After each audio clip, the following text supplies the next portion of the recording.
संगत जी प्यार से कहना जी, धन निरंकार जी। साथ संगत जी कहते हैं सब लोग कि अभी खेलने की उम्र है, अभी पढ़ाई करने की उम्र है, अभी सत्संग करने की उम्र नहीं है, अभी से भक्ति करने की उम्र नहीं है। साथ संगत जी किसी चीज़ की उम्र की लेखा जोखा कर सकते हैं, किसी चीज़ को इस्तेमाल करने में उम्र की लेखा जोखा कर सकते हैं, पर सत्संग जी अध्यात्म ज्ञान, विद्या का ज्ञान, ये संसारिक ज्ञान, इसके लिए कोई उम्र का तगाजा नहीं करना है कि उम्र है कि नहीं है। बस एक गुरु की ज़रूरत है और गुरु के बात को समझ पाए, ये बस। सत्संग जी अगर बचपन में ही गुरु मिल जाए और गुरु के एक एक वचन को समझ पाए तो और अच्छा है कि बचपन से ही। ये बचपन जो होता है ना, बिल्कुल एक कोरे कागज़ के जैसे होता है। इस पर कहते हैं कि कोरे कागज़ पर कुछ भी लिख दिया जाए। अब जो पन्ना लिखा भरा हुआ है तो उस पर क्या लिखेंगे, और जो कोरा कागज़ है उस पर कुछ भी लिख सकते हैं। सत्संग जी उसी प्रकार कहते हैं, बच्चे जो होते हैं सच्चे मन के होते हैं, ये कोरे कागज़ के समान होते हैं। इनके अंदर न कोई जातिवाद होता है, न अपना पराया का भेद होता है, न अच्छे भले का भेद होता है। इनके अंदर ऐसी कोई भेद भावना नहीं होती है। तो जिस तरह इनको दिशा दिखाई जाती है, जो इन्हें शिक्षा संस्कार दी जाती है, वही अंदर ग्रहण करते जाते हैं। सत्संग जी इसीलिए ख़ास तौर से ये संस्कार की बात होती है कि बचपन से ही माता पिता अपने बच्चे को सही राह दिखाते हैं। सत्संग जी ख़ास तौर से अपने बच्चों में गलतियां दिखती ही नहीं है। जैसे मानो कि जैसे ही बच्चे पे नज़र पड़ता है, माता पिता के आँखों पे पट्टी बन जाती है, एक भी गलती नहीं दिखती। कैसे? जैसे एक छोटा सा बच्चा होता है तो सत्संग जी अपनी तुतिल भाषा में माता पिता को कुछ गाली भी देता है तो हंसी में उड़ा देते हैं, उनको आनंद आता है। उस गाली में भी आनंद को पकड़ लेते हैं, क्योंकि अभी बच्चा छोटा है ना, बोलने सीख रहा है। और अपनी तुतिल भाषा में वो कुछ भी कह दे, अपने पिता को गधा कह दे तो पिता हंसते हैं, उनको भी आनंद आता है। और इतना ही नहीं, अपने बच्चे को पकड़ करके सीने से चिपका लेते हैं। अब सोचिए, एक छोटा सा बच्चा 2 साल का अपने पिता को कह रहा है गधा है, तो पिता उसको मारने के बजाय, डांटने के बजाय उसको और गले से लगा रहा है। और वही बच्चा अगर 20 साल के हो जाए, 2 के बाद सीधे 20 साल के हो जाए, 20 साल तो छोड़िए, अगर 15 साल, 16 साल, 12 साल का कह दे कि आप गधा हो, तो पिता तुरंत जो है थप्पड़ लगाएंगे कि तुम्हें बोलने का ढंग नहीं है, अपने से बड़ों के साथ कैसे बातचीत की जाती है। क्योंकि सत्संग जी अभी बच्चा धीरे धीरे संसारिक अनुभव कर रहा है, संसार का जो ऊपरी वातावरण है ये सब सीख रहा है। इसलिए अब बच्चे को जो है हम चाहते हैं कि इसका स्वभाव बदले और बड़ों का आदर करे, ऐसा कुछ चाहते हैं, अपेक्षा रखते हैं उससे सत्संग जी। तो इसीलिए कहते हैं कि बच्चे जो छोटे होते हैं, जो उनकी भाषा में आनंद आता है, भक्त जन जो है इसी प्रकार इस संसार में सब में आनंद ही प्राप्त करते हैं। इनको पता है कि ये सारे बच्चे हैं, अज्ञानी हैं, इनको कुछ पता नहीं है। जो कुछ भी बोल रहे हैं, मानो कि अंग्रेजी में बात कर रहे हैं या किसी और भाषा में, हम किसी और भाषा को जानते हैं, इनकी भाषा समझ हमें नहीं आती है। और इनकी जो तुतिल भाषा आती है वो इनको हंसी आता है कि इसको समझ अभी नहीं है। महापुरुषों ने तब जाकर इस संसार में आनंद उठाए हैं। कहते हैं कि ये मन बुद्धि से परे हैं। यहाँ इनके मन की बात नहीं कि मेरा मन कर रहा है फलाना अच्छे हैं फलानी अच्छे हैं, कौन अच्छा है, इनके लिए इन सबसे ये परे होते हैं। ये जो है सबके साथ रह कर के सासंग जी सतगुरु संपूर्ण हरदेव वाणी में सतगुरु जी की वाणी आई है, जिह्वा तेरी स्वादों में ही सारी उम्र बिताती है, हरि यश के मीठे अमृत को ये नहीं चख पाती है, दौलत के ही लेन देन में व्यस्त हाथ हो जाते हैं, संत चरण को छूने से ये कतराते घबराते हैं। तो सासंग जी जो संसार के प्रति जिनका रिश्ता होता है, जो संस्कार संसार वाला होता है, तो वो संसार में व्यस्त होते हैं, संसार के लिए परिपूर्ण होते हैं। हर ज्ञान होता है संस्कार कि संसार में किसी को छल कर लेना, किसी से झूठ साच बोल करके अपनी सफाई देना, बचकर निकल जाना, ये दिखावे वाला प्रेम करके सब में घुल मिल कर रहना, ये सब ऊपरी ये संसार में है। पर सासंग जी जो ज्ञानी जन होते हैं ना, जो संतों के चरण में रह करके जो अध्यात्म ज्ञान प्राप्त कर लेते हैं, सासंग जी कहते हैं कि तुझको तेरी आंखें बंदे माया में भरमाती है, सच्चाई दिखला न सकती सदा झूठ दिखलाती है। अगर इससे कोई सच भी बोले ना, कोई आध्यात्मिक विचार कहे, कोई अच्छा विचार कहे, उसके लिए सूझबूझ या कोई सही राह भी दिखाए तो उसे अच्छा नहीं लगेगा, क्योंकि उसे जो है ये एक ही साथ तो है रेल की पटरी और ये बस का जो, तो सासंग जी जिस रोड पे बस चल रही है उस पर ट्रेन तो नहीं चल सकती, जिस पर ट्रेन चल रही है उस पर बस नहीं। हालत साथ तो है दोनों, पर दोनों का पटरी अलग है, दोनों अलग अलग रूट से है, एक ही साथ चलती पर दोनों अलग अलग पटरी पे चल रही हैं।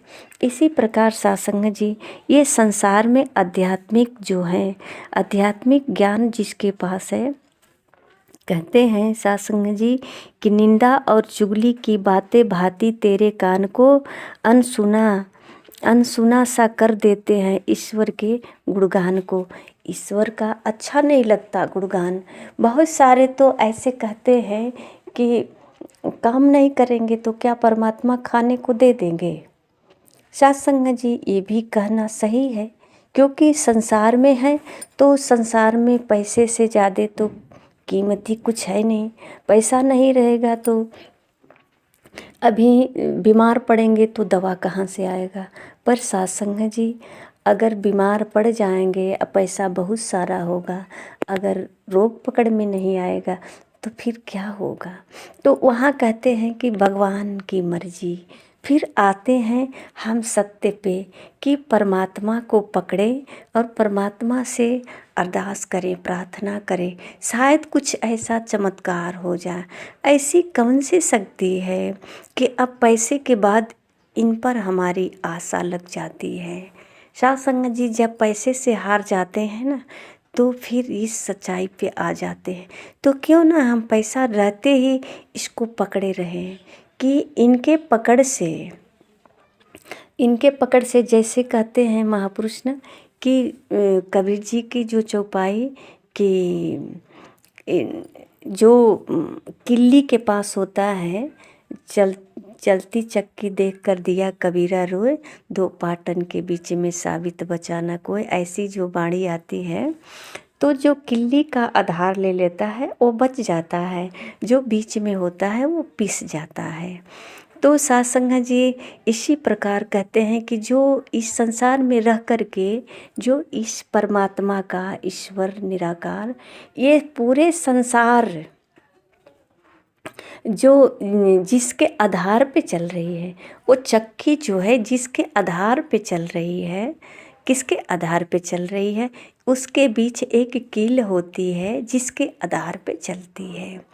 पिसती तो चलती चक्की आधार कील का लेकर के, पर सासंग जी सारे गेहूं को पीस डालती है और गेहूं को पीस डालती है और सासंग जी चलती कीली के आधार पे है। तो अगर ये यहाँ अगर भ्रम आ जाए कि पीस तो देती है चक्की, हम चक्की से पिस जाते हैं, तो क्यों ना चक्की से ही प्रार्थना करें कि आप मुझे बचा लो। तो इसका कार्य ही पीसना है। इसके बीच जो आएगा उसको तो प्रार्थना करें या न करें कोई फर्क नहीं पड़ता, उसे तो पीस जाना ही है। पर सासंग जी जो कील का आधार ले लेता है, वो प्रार्थना करे या ना करे, जो कील के करीब आ जाता है उसे तो बचना ही बचना है। तो सासंग जी आप प्रार्थना करो या न करो, पर ये तो ज्ञान होना जरूरी है ना। और ये ज्ञान बिना सतगुरु का आध्यात्मिक ज्ञान कभी हो ही नहीं सकता है। विद्या का ज्ञान और संसार का भौतिक ज्ञान बिना गुरु का नहीं होता, तो ये आध्यात्मिक ज्ञान कैसे हो सकता है बिना गुरु का? तो सासंग जी जब गुरु से ज्ञान प्राप्त होता है तो हम संसार में रहते खाते पीते हर कार्य परिवार के साथ मेल व्यवहार करके रहते हैं, पर आधार उस कील के करीब रहते हैं। संसार में शरीर होता है व्यवहार करने के लिए, और ये मन, ये जो आत्मा कहते हैं, जो जीवात्मा कहते हैं, ये आधार कील का ले लेता है। सासंग जी कील के करीब होता है।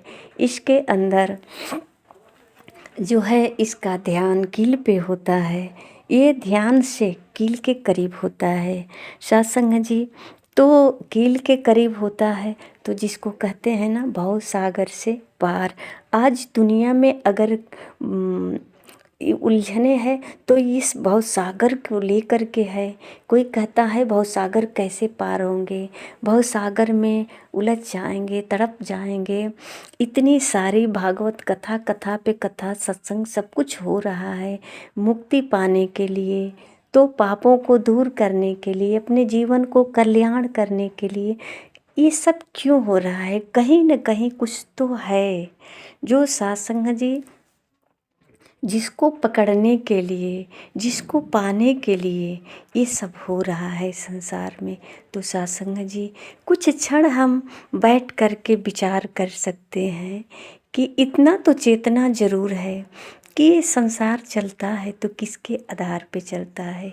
ये महापुरुषों की एक एक वाणी हम तो बहुत दिनों से पढ़ते आ रहे हैं, चाहे वो रामायण हो, गीता हो या वेद कुरान, जो भी कुछ पढ़ते हैं, पढ़ते तो हैं। ये महापुरुषों का कथन है।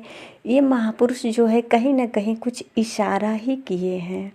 तो इन इशारों में हमें क्या समझ आता है? सासंग जी जिसका जुड़ाव होता है आध्यात्मिक से, ये परमात्मा से जिसका जुड़ाव होता है, इस इशारे को वही समझ पाते हैं।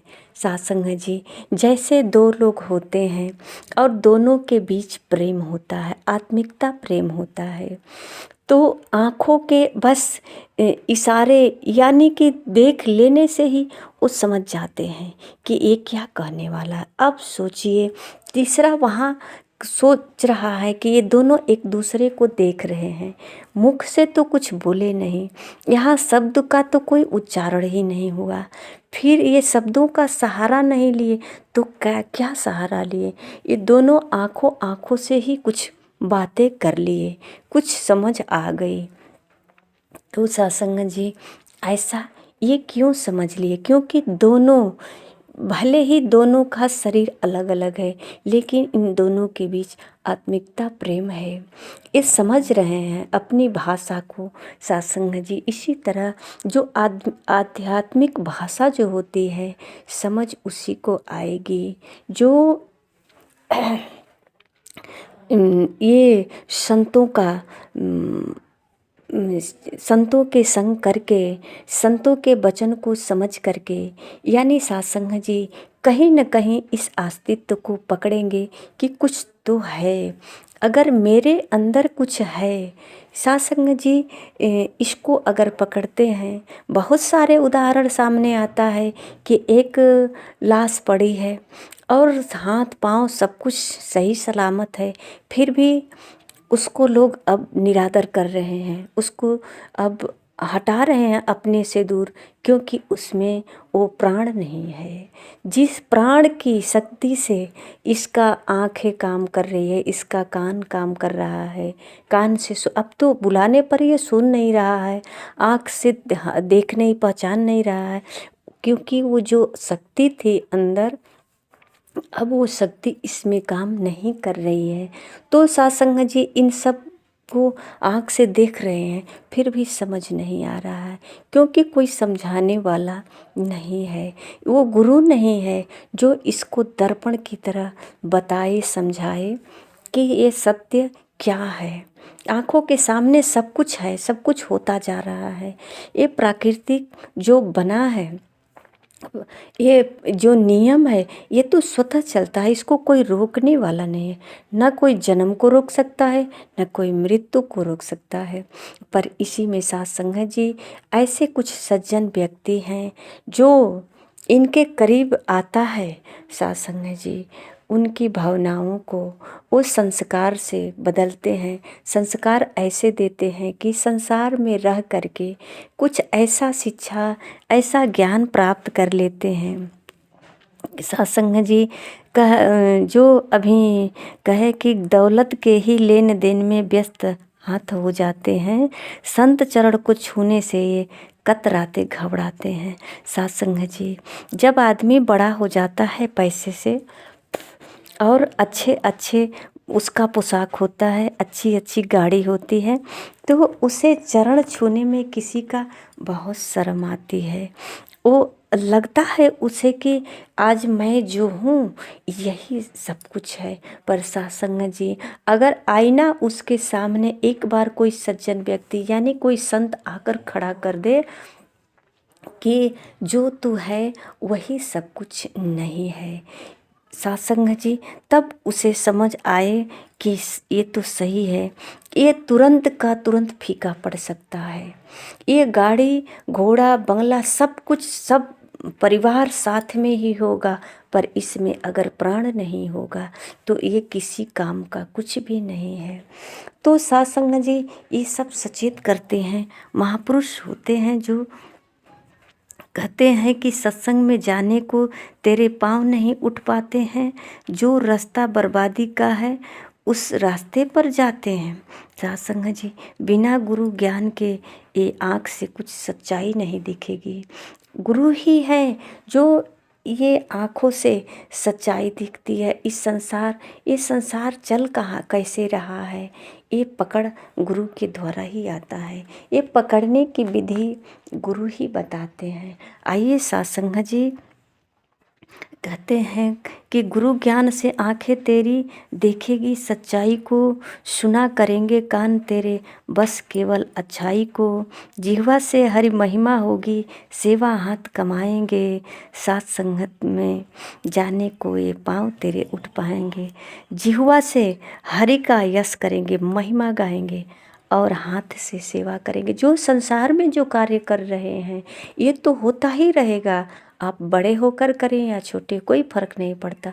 ध्यान बस किली का हो, यानी कि ध्यान हमें एक जो पूरी सृष्टि को चला रहा है, कोई तो है, किसी की शक्ति किसी के इशारे से चल तो रहा है।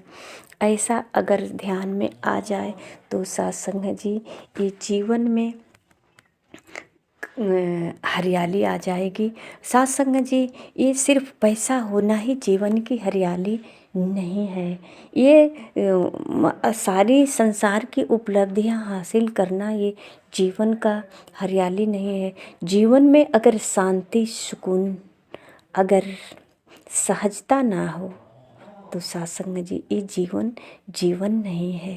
ये तो एक गधे की तरह हम सारे धन, ये जैसे एक होता है ना, गधा जो सामान को ढो करके एक जगह इकट्ठा करता है, इसका लाभ उठाता कोई और है और ये सब ढोता रहता है। एक गधे के साथ होता है उसका जो उसको खिलाने पिलाने वाला है। सत्संग जी उसी प्रकार ये हमारा शरीर होता है और सब कुछ ढोते रहते करते रहते हैं सत्संग जी, और इसका लाभ उठाता कोई और है। करते करते एक दिन थक जाते हैं। घर बंगला तो सब कुछ बना लिया, गाड़ी घोड़ा सब कुछ बना लिया, अगर सत्संग जी किसी दिन किसी बीमारी के पकड़ में आ गए तो ये सब कुछ एक बिस्तर पे पड़े पड़े सोचते रह जाएंगे, कोई काम में नहीं आएगा। आइए सत्संग जी चलते फिरते इसको हम सेवा को भी करते रहें और किसके सहारे ये कर रहे हैं ये भी समझते रहें। और ये जो कुछ करण करावन हार है, महापुरुष कहते हैं करण करावन हार तू राजा अधिराज है, मैं दासों का दास। कहते हैं ये परमात्मा करण करावनहार है। तो अगर इस तरह का भाव बन जाता है कि अगर मेरे पास 2-4 गाड़ियां हैं तो ये प्रभु की बहुत बड़ी कृपा है, प्रभु का धन्यवाद देते रहते हैं हर पल। अगर मैं करोड़पति हूँ तो ये भी बहुत बड़ी कृपा है प्रभु का, जो हमारे पास इतनी संपत्ति है। अगर सुंदर है तो ये भी प्रभु की बहुत बड़ी कृपा है, कितनी बड़ी दुनिया में हमें सुंदर बनाया, धनवान बनाया, बलवान बनाया। तो क्यों बनाया? सत्संग जी ये बार बार प्रभु को ही धन्यवाद देते हैं, प्रभु को ही श्रेय जाता है कि ये आपकी बहुत बड़ी कृपा है। ये जो उपलब्धियां मिली हैं, ये जो सुख आराम चैन मिला है, ये आपकी बहुत बड़ी कृपा है। तो ये हर समय परमात्मा को ही धन्यवाद, क्योंकि इनका ध्यान परमात्मा में ही होता है। ये समझ गए हैं कि ये सब कुछ करने वाले परमात्मा ही हैं। सत्संग जी प्यार से कहना जी, धन्य निरंकार जी।